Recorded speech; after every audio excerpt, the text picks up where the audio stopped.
सीतहि चितई कही प्रभु बाता, ऐहि कुआर मोर लघु भ्राता। गई लक्ष्मण रिपु भगिनी जानी, प्रभु विलो की बोले मृदुबानी। सीता जी की ओर देखकर प्रभु श्री रामचंद्र जी ने यह बात कही कि मेरा छोटा भाई कुमार है। तब वह लक्ष्मण जी के पास गई। लक्ष्मण जी उसे शत्रु की बहन समझकर और प्रभु की ओर देखकर कोमल वाणी से बोले, सुंदरी सुनु में उन्हें कर दासा, पराधीन नहीं तोर सुपासा। प्रभु समर्थ कौशलपुर राजा, जो कछु करही उन्हीं सब छाजा। हे सुंदरी सुन, मैं तो उनका दास हूँ, मैं पराधीन हूँ, अतः तुम्हें सुभिता सुख न होगा। प्रभु समर्थ हैं, कौशलपुर के राजा हैं, वे जो कुछ करें उन्हें सब भवता है। सेवक सुख चह मान भिकारी, व्यसनी धन शुभ गति विचारी। लोभी जसु चह चार गुमानी, नभ दुही दूध चहत ए प्राणी। सेवक सुख चाहे, भिकारी सम्मान चाहे, व्यसनी जिसे जुए शराब आदि का व्यसन हो, धन और व्यभिचारी शुभ गति चाहे, लोभी यश चाहे और अभिमानी चारों फल अर्थात धर्म काम मोक्ष चाहे, तो ये सब प्राणी आकाश को दूह कर दूध लेना चाहते हैं, अर्थात असंभव बात को संभव करना चाहते हैं। पुनि फिर राम निकट सो आई, प्रभु लक्ष्मण पही बहुरी पठाई। लक्ष्मण कहा तो ही सो बरई, जो त्रन तोरी लाज परिहरई। वह लौटकर फिर श्री राम जी के पास आई। प्रभु ने फिर उसे लक्ष्मण जी के पास भेज दिया। लक्ष्मण जी ने कहा, तुम्हें वही बरेगा जो लज्जा को तृण तोड़कर अर्थात प्रतिज्ञा करके त्याग देगा, अर्थात जो निपट निर्लज होगा। तब खिसियानी राम पही गई, रूप भयंकर प्रगटत भई। सीत ही सब देखी रघुराई, कहा अनुज सन सैन बुझाई। तब वह खिसियानी हुई, क्रुद्ध होकर श्री राम जी के पास गई और उसने अपना भयंकर रूप प्रकट किया। सीता जी को भयभीत देखकर श्री रघुनाथ जी ने लक्ष्मण जी को इशारा देकर कहा, लक्ष्मण अति लाघवम, सोनाक कान बिनु कीनी। ताके कर रावण कहे, मनो चुनौती दीनी। लक्ष्मण जी ने बड़ी फुर्ती से उसको बिना नाक कान की कर दिया, मानो उसके हाथ रावण को चुनौती दी हो। नाक कान बिनु भई बिकरारा, जनु श्रव शैल गोरेऊ के धारा। खर दूषण पही गई बिलपाता, दिग दिग तब पौरुष बल भ्राता। बिना नाक कान के वह विकराल हो गई। उसके शरीर से रक्त इस प्रकार बहने लगा मानो काले पर्वत से गेरू की धारा बह रही हो। वह विलाप करती हुई खरदूषण के पास गई और बोली, हे भाई, तुम्हारे पौरुष वीरता को धिक्कार है, तुम्हारे बल को धिक्कार है।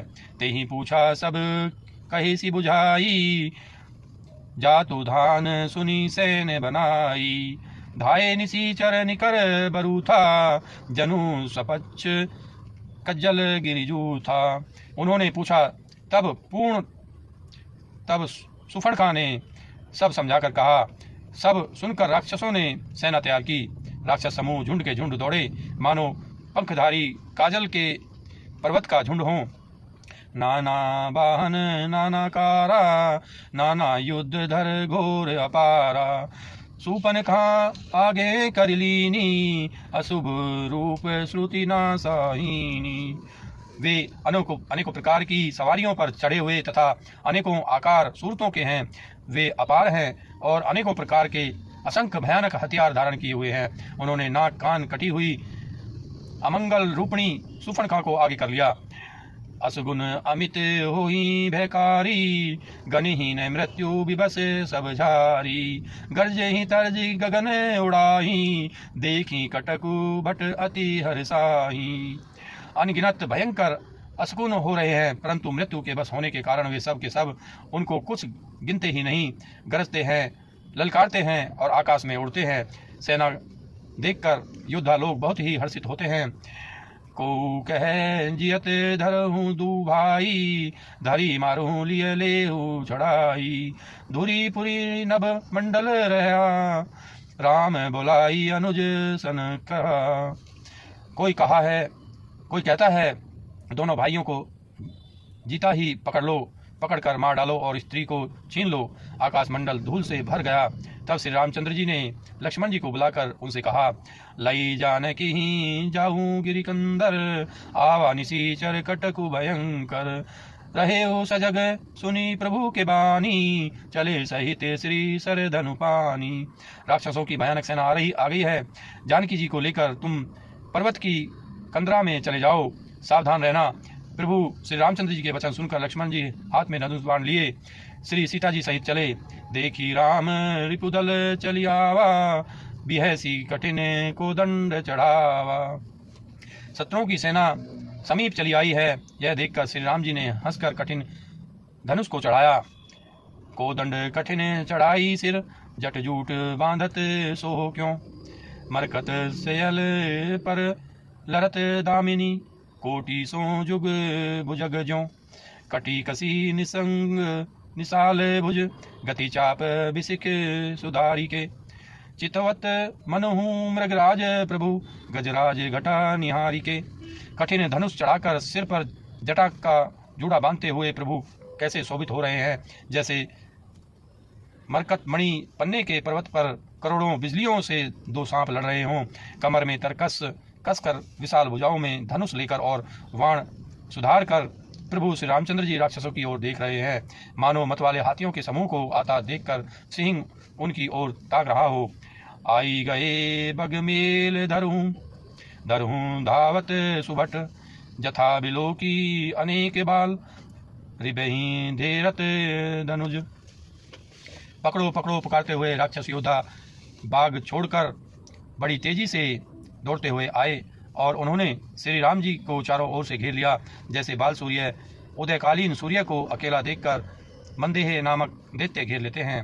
प्रभु बिलो की सर सकहीन डारी, थकित भई रजनी चरधारी, सचिव बोली बोले खरदूषण, यह को नृप बालक नरभूषण। सौंदर्य माधुर्य निधि प्रभु श्री राम जी को देखकर राक्षसों की सेना थकित रह गई।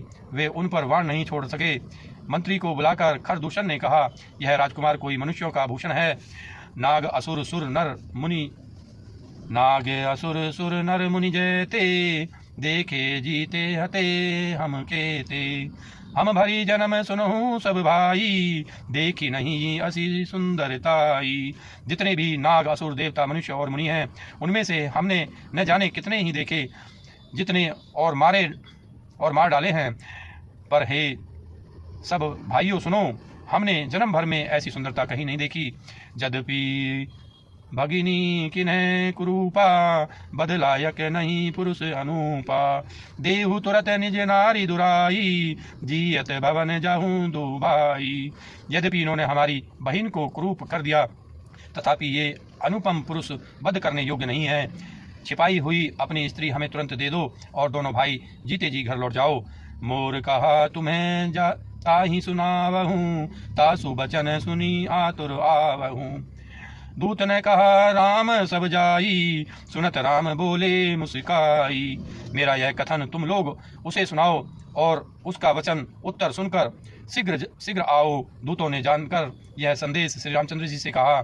उसे सुनते ही श्री रामचंद्र जी मुस्कुराकर बोले, हम छतरी मृग्या बन करही, तुम्हें से खल मृग खोजत फिरही, रिपु बलवंत देखी नहीं डरही, एक बार कालहू सन लरही। हम क्षत्रिय हैं, वन में शिकार करते हैं और तुम्हारे शरीर के दुष्ट पशुओं को तो ढूंढते ही फिरते हैं। हम बलवान शत्रु को देखकर नहीं डरते, लड़ने को आवे तो एक बार तो हम काल से भी लड़ सकते हैं। यद्यपि मनुज धनुज कुल घालक, मुनि पालक खल सालक बालक, ज्यों न होई बल घर फिर जाहूं, समर विमुख में हतहु न काहूं। यद्यपि हम मनुष्य हैं, परंतु दैत्य कुल का नाश करने वाले और मुनियों की रक्षा करने वाले हैं। हम बालक हैं, परंतु हैं दुष्टों को दंड देने वाले। यदि बल न हो तो घर लौट जाओ। संग्राम में पीठ दिखाने वाले किसी को मैं नहीं मारता। रन चढ़ी करिए कपट चतुराई, रिपु पर कृपा परम कदराई। दूतन है जाई तुरत सब कहू, सुनी खरदूषण उर अति देहू। रण में चढ़ आकर कपट चतुराई करना और शत्रु पर कृपा करना, दया दिखाना तो बड़ी भारी कायरता है। दूतों ने लौटकर तुरंत सब बातें कहीं, जिन्हें सुनकर खरदूषण का हृदय अत्यंत जल उठा और देहु कहेऊ की धरहु धाये, बिकट भट रजनी चरा, सर चाप तोमर शक्ति मूल, कृपान परिधन परशुधरा, प्रभु की नहीं धनुष कठोर प्रथम, कठोर घोर भयावह, भय विधीर व्याकुल जातु धान, न ज्ञान ते ही अवसर रहा। खरदूषण का हृदय जल उठा। तब उन्होंने कहा, पकड़ लो, कैद कर लो। यह सुनकर भयानक राक्षस योद्धा बाण, धनुष, तोमर शक्ति, सांग, शूल, बर्छी, कृपाण, कटार, परिध और फरसा धारण किए हुए दौड़ पड़े। प्रभु श्री राम जी ने पहले धनुष का कड़ा कठोर, घोर और भयानक टंकार किया, जिसे सुनकर राक्षस बहरे और व्याकुल हो गए। उस समय उन्हें कुछ भी होश न रहा। सावधान हुई धाये, जानी सकल आराती, लागे बरसन राम पर अस्त्र शस्त्र बहुभांति। फिर वे शत्रुओं को बलवान जानकर सावधान होकर दौड़े और श्री रामचंद्र जी के ऊपर बहुत प्रकार के अस्त्र शस्त्र बरसाने लगे।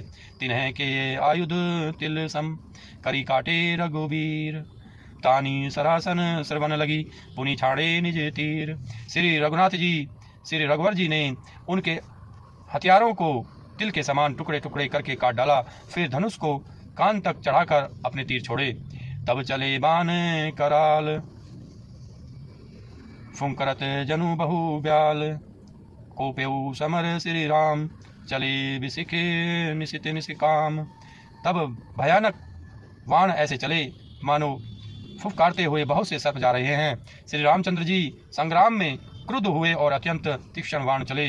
अवलोकी खरतर तीर, मुनि चले निशिचर वीर, भय क्रुद्ध तिन्हें भाई, जो मागी रन ते जाई।